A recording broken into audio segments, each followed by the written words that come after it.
भक्त के कहने पर प्रभु श्री राम ने रसोई बनाई। बहुत साल पहले की बात है।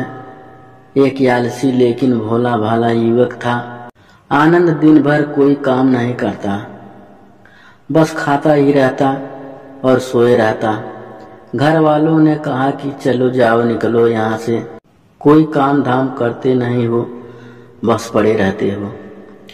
वह घर से निकलकर यूं ही भटकते हुए एक आश्रम पहुंचा।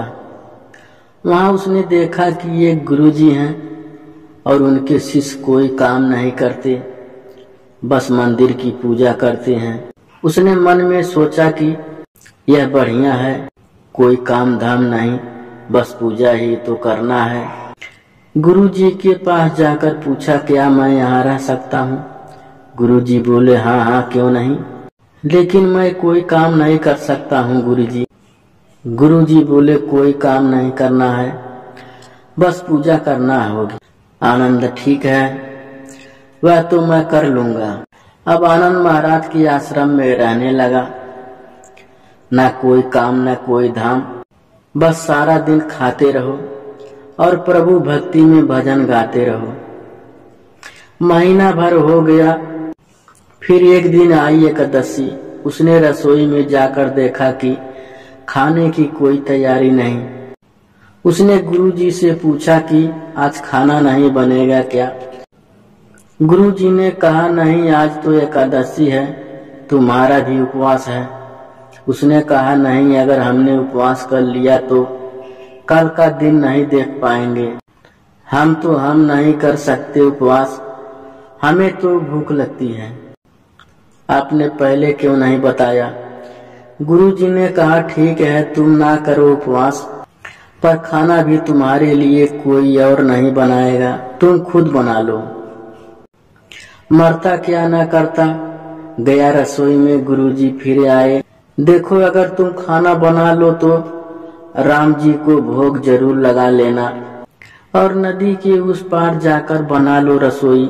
ठीक है। लकड़ी, आटा, तेल, घी, सब्जी लेकर आनंद महाराज चले गए। जैसे तैसे खाना भी बनाया। खाने लगा तो याद आया कि गुरुजी ने कहा था कि राम जी को भोग लगाना है। लगा भजन गाने, आओ मेरे राम जी भोग लगाओ जी, प्रभु राम आइए, श्री राम आइए, मेरे भोजन का भोग लगाइए।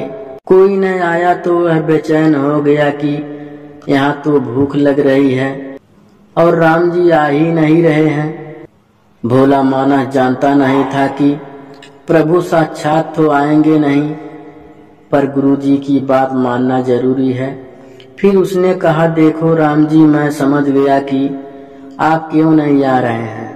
मैंने रूखा सूखा बनाया है और आपको तरमाल खाने की आदत है, तो सुनो प्रभु, आज वहाँ भी कुछ नहीं बना है। सबको एकादशी है, खाना हो तो यह भोग ही खा लो। श्री राम अपने भक्त की सरलता पर बड़े मुस्कुराए और माता सीता के साथ प्रकट हो गए। भक्त असमंजस में। गुरुजी ने तो कहा था कि श्री राम आएंगे और मैंने तो भोजन बस 2 लोगों का बनाया है। चलो कोई बात नहीं, आज इन्हें ही खिला देते हैं। बोला, प्रभु मैं भूखा रह गया, लेकिन मुझे आप दोनों को देखकर बड़ा अच्छा लग रहा है, लेकिन अगली एकादशी पर ऐसा ना करना। पहले बता देना कि कितने जन आ रहे हो और हाँ, थोड़ी जल्दी आना। राम जी उसकी बात पर बड़े मुद्रित हुए, प्रसाद ग्रहण करके चले गए। अगली एकादशी तक वह भोला मानस सब भूल गया। उसे लगा कि प्रभु ऐसे ही आते होंगे और प्रसाद ग्रहण करते होंगे। फिर एकादशी आई। गुरुजी से कहा, मैं चला अपना खाना बनाने, पर गुरुजी थोड़ा ज्यादा अनाज लगेगा, वहाँ 2 लोग आते हैं। गुरुजी मुस्कुराए, भूख के मारे बावला है। ठीक है, ले जा और अनाज ले जा। अब की बार उसने 3 लोगों का खाना बनाया। फिर गुहार लगाई, प्रभु राम आइए, सीता राम आइए, मेरे भोजन का भोग लगाइए। प्रभु की महिमा भी निराली है। भक्त के साथ कौतूहल करने में उन्हें भी बड़ा मजा आता है। इस बार वे अपने भाई लक्ष्मण, भरत, शत्रुघ्न और हनुमान जी को लेकर आ गए। भक्त को चक्कर आ गए, यह क्या हुआ, एक का भोजन बनाया तो दो आए, आज दो का खाना ज्यादा बनाया तो पूरा खानदान आ गया, लगता है आज भी भूखा ही रहना पड़ेगा। सबको भोजन लगाया और बैठे बैठे देखता रहा। अनजाने ही उसकी भी एकादशी हो गई। फिर अगली एकादशी आने से पहले गुरुजी से कहा, गुरुजी आपके प्रभु श्री राम जी अकेले क्यों नहीं आते, हर बार कितने सारे लोग ले आते हैं, इस बार अनाज ज्यादा देना। गुरुजी को लगा कहीं यह अनाज बेचता तो नहीं है, देखना पड़ेगा जाकर। भंडारा में कहा इसे जितना अनाज चाहिए दे दो और छुपकर उसे देखने चल पड़े। इस बार आनंद ने सोचा, खाना पहले नहीं बनाऊंगा, पता नहीं कितने लोग आ जाए, पहले बुला लेता हूँ। फिर टेर लगाई, प्रभु राम आइए, श्री राम आइए, मेरे भोजन का भोग लगाइए। सारा राम दरबार मौजूद। इस बार तो हनुमान जी भी साथ आए, लेकिन यह क्या, प्रसाद तो तैयार ही नहीं है। भक्त ठारा भोला भाला बोला, प्रभु इस बार मैंने खाना नहीं बनाया। प्रभु ने पूछा क्यों, बोला मुझे मिलेगा तो है नहीं। फिर क्या ज्यादा बनाने का, आप ही बना लो और खुद खा लो। राम जी मुस्कुराए, सीता माता भी गदगद हो गई। उसके मासूम जवाब से लक्ष्मण जी बोले क्या करें। प्रभु बोले भक्त की इच्छा है पूरी तो करनी पड़ेगी, चलो लग जाओ काम से।